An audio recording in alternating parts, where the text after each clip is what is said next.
My name is Wacu Kihara. I come from Naivasha, Kenya. Kenya is a country on the East African coast, very beautiful and a tourist destination. We come to see the wild animals and the wildebeest migration. We have beautiful beaches and a lot of rich Swahili culture by the coast. Welcome to Kenya. My favorite food is anything coastal. I love biryani, which is rice with either a meat sauce or chicken. There's also pilau with spices, lots of spices. I love mahamri, which is like a triangular donut, deep fried, and viazi karai, which is deep fried potatoes, which has a batter covering with a coconut sauce on the side.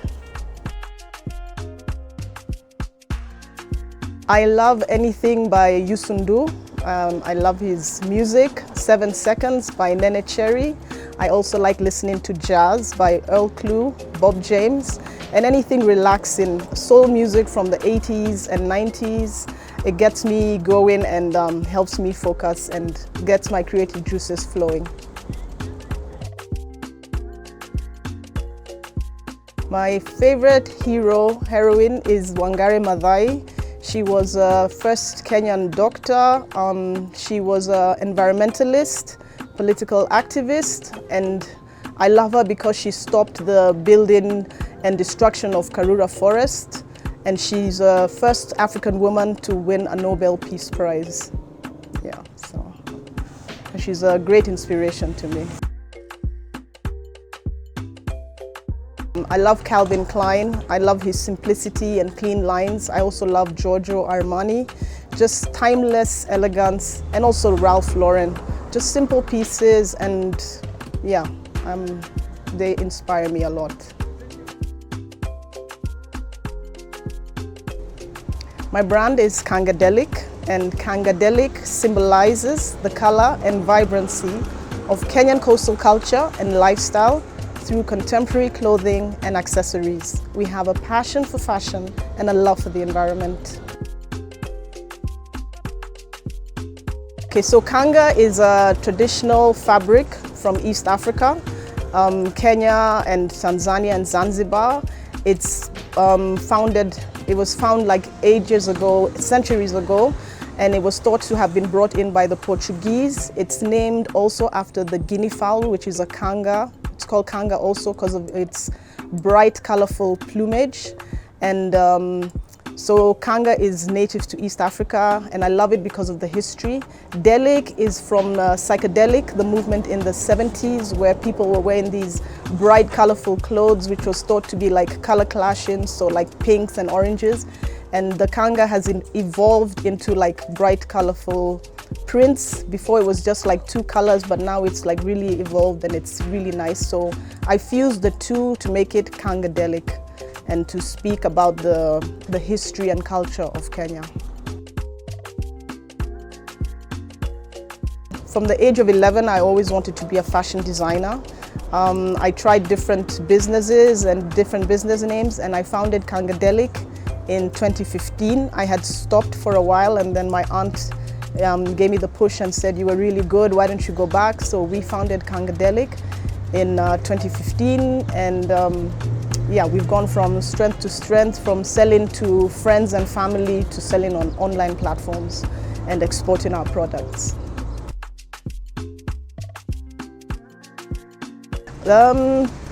Mixed. It was a bit mixed. My mom was a bit skeptical at first, but she came to supporting me because people don't think you can make a living, a sustainable living out of fashion, and they consider it to be a hobby. So yeah, in the beginning they were very worried, would I make ends meet? But she was my biggest supporter and my #1 fan. Getting customers and just making ends meet, so getting enough sales to sustain the business. That was a bit difficult, and just getting the name out there and the brand out there so people could know us and buy from us and also trust us. The hardest thing is to retain our customers. We'll get orders, but like maybe one-off customers, so trying to get them to be repeat buyers And once they buy on the platforms, also trying to get them to give us reviews and just give us feedback on the product and if they were happy with it. Yeah.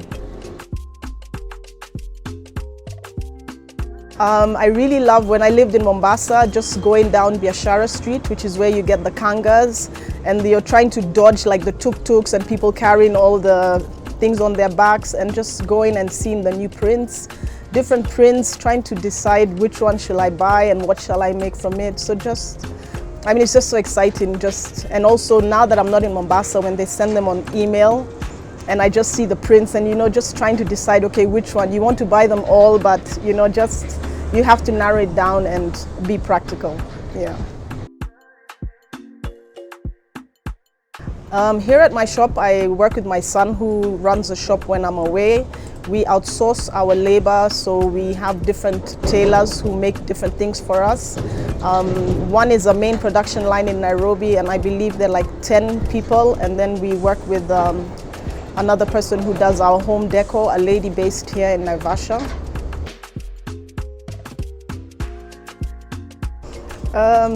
Trying to balance the lifestyle at home and the business. But now the kids are growing up, so they're more or less independent. So yeah, it's just trying to strike that balance. Yeah. I just tell them, like, don't be afraid to ask for help. Teach your children from an early age to be independent, how to like make a basic sandwich, or like how to, take care of themselves. So like my son will come home and he'll find things and he'll be able to make something to eat.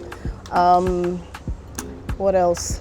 Yeah, just how to get started on your homework and things like that. So just trying to give your children some independence and not having to do everything for them at a young age, so they grow up into independent people, young adults who can do things for themselves and not always rely on me.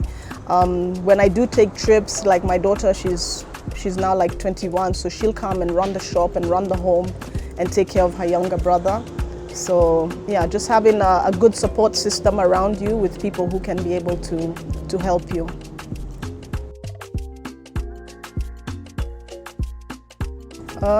Okay, for me, I find it's not work for me, it's my passion, so I don't get tired like if I have to wake up at night and try and process an order from another country. So let them find something that they're passionate about and work hard at it.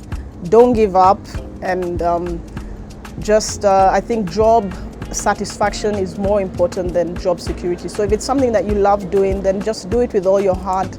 Don't give up. There'll be ups and downs. It'll be hard at times, but keep going if that's what you want to do. Yeah, just don't give up. Keep going. We've all gone through that, and if it's your passion, follow it. I mean, even the most successful people have gone through those times, so they just have to be strong, to take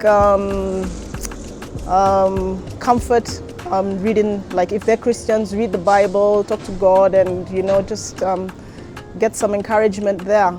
And yeah. Okay, especially during the time of the pandemic, during COVID, like in the beginning, you just have to be online.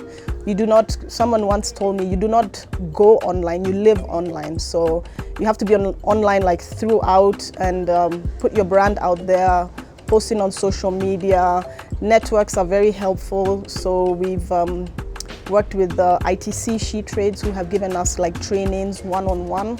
So ITC is a merger of the World Trade Organization and the UN, and they help women entrepreneurs.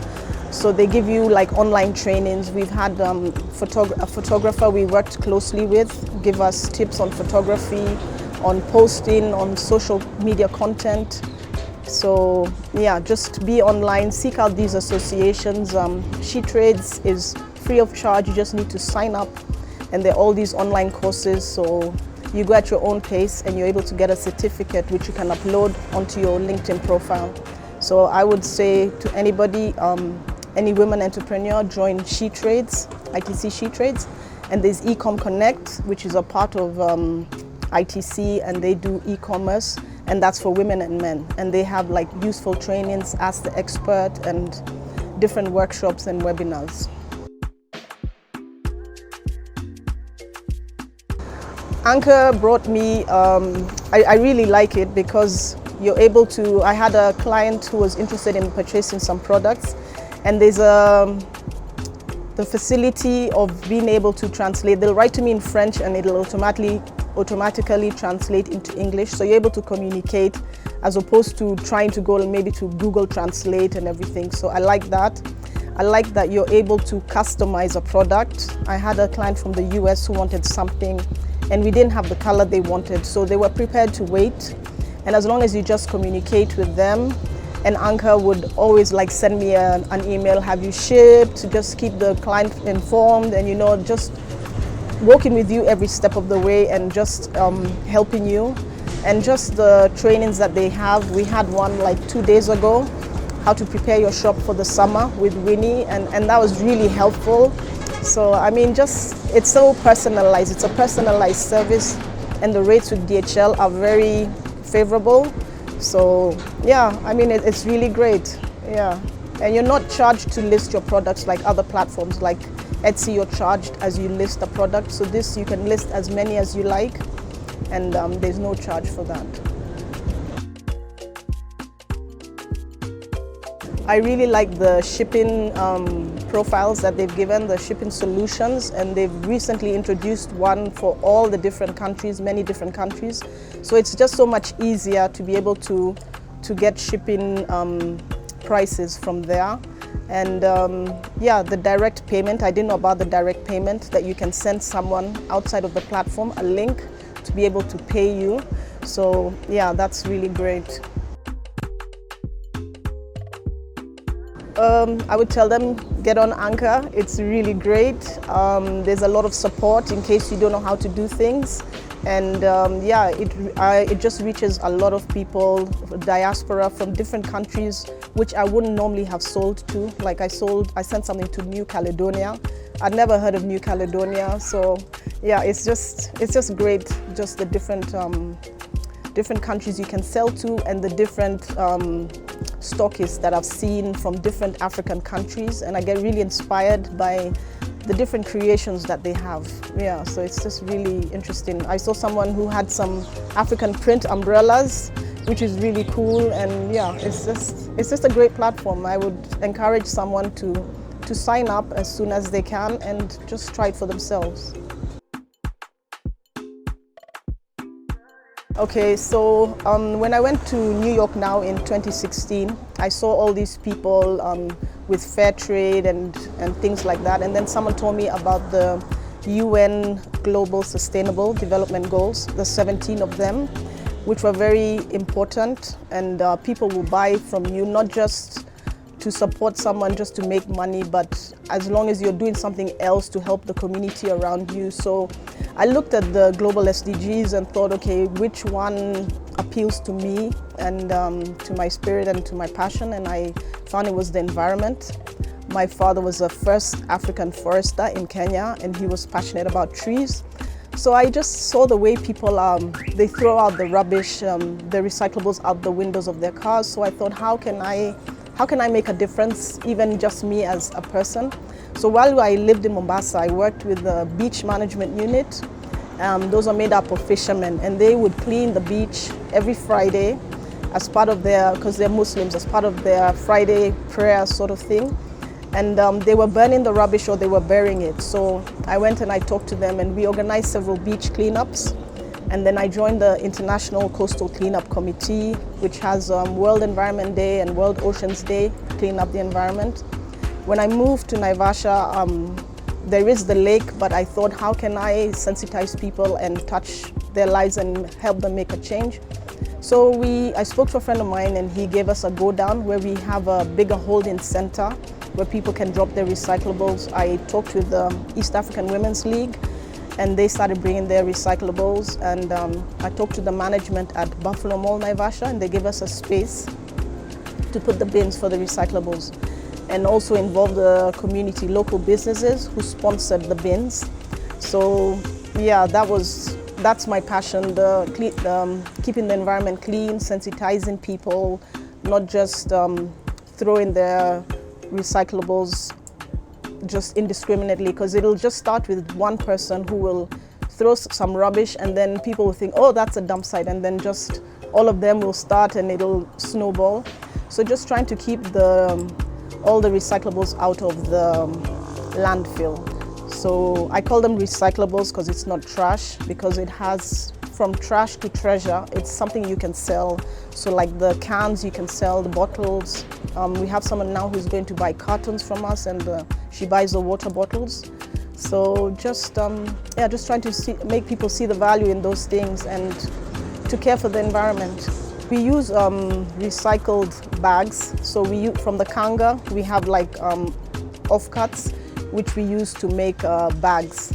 So that is a gift that we give our clients. We package our products in the reusable bags. Kenya banned plastic bags a couple of years ago, and just in keeping with our environmental sustainability. So we make the bags and we give them to clients for free, just as an extra gift to say thank you for supporting us, and just to help them also care for the environment. And it's reusable. They can use it for shopping and for many other things. And even when we were selling the masks, we used to put them in a small little mask bag, which can later on be used for sunglasses or to carry a phone. And it's just multi-purpose, just to show people let's care for the environment and love the environment. Because we only have one planet, we don't have another one to go to, so let's take care of this one that we are in. Okay, so we took part in the Duos Festival last year. This was a collaboration with the Polish artists and Kenyan artists. So it had people from different disciplines, so muralists, painters, photographers, filmmakers. I was partnered with a Polish fashion photographer. So they came to Kilifi. That's a small town on the Kenyan coast, really lovely. And we worked on a collection. So we used kanga, and she brought some linen from Poland. Before our initial meeting, we had WhatsApp calls just to work on the collection, the mood board, the color palette, and what we were going to try and communicate through our collection. Then she came and we went shopping in Mombasa, got the kangas, got sandals, and we did a photo shoot. So we went scouting, location scouting. The most fascinating shoot was done in Mambrui, which is in Mombasa. So it looks a bit like Dubai. It has sand dunes, but the ocean is really close by. So she took some really amazing photographs. And then we were to go to Poland in May, but that didn't work out because of the pandemic. So we went in October, and they went with a collection, and it was exhibited at the National Museum in a town called Szczecin, which is the 7th largest city in Poland. And we were also interacting with students from the Art Academy. This was a collaboration with the National Museum in Szczecin. There was the University of Macerata in Italy, Kinata University in Narobi, One University in Kilifi, and the EU. It's a Marie Curie funded project, so it was with funds from the EU. So the first one that I took part in was called Community. Then the second was Women Power. So we went, the two groups, to Poland, and we had an opening night, and the collection was exhibited for 1 month. And then in the fall, it'll move to a town called Wacu, which is a textile manufacturing city, and it'll be there for another month. So it was a really great experience. We left some of our inventory there. So on Anka, we say shipping from Berlin, because we have someone in Berlin who can ship for us, and also from Poland. So yeah, it was a great experience. We went there in the fall, so it was a bit cold. And we went to Berlin. They took us to Berlin, and we did, what's it called? A pop-up at the Boxhagenerplatz, and just met other people. And we told them, yes, our inventory is in Berlin and Poland, and we listed that on anka.africa, so people can get faster shipping times and pay less for shipping. So yeah.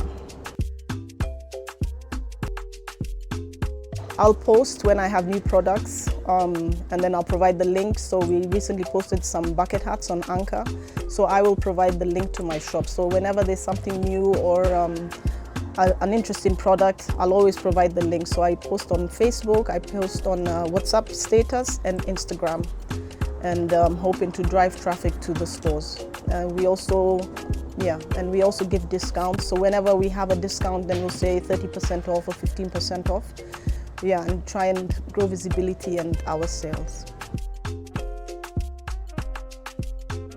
Yes, I'd like to thank Jessica, first and foremost. There's Guillaume also, who got us started and reached out to me, I think when you came to Kenya some years ago. There's Ilan, we had a webinar with him with 5 other people, and Winnie. Winnie is very active on Facebook, so whenever she posts something, I'll always comment and just try and create some engagement with her. So yeah, it's a great team, and I mean, just really supportive. And yeah, I'd just like to thank you for coming all the way to Naivasha. Thank you so much.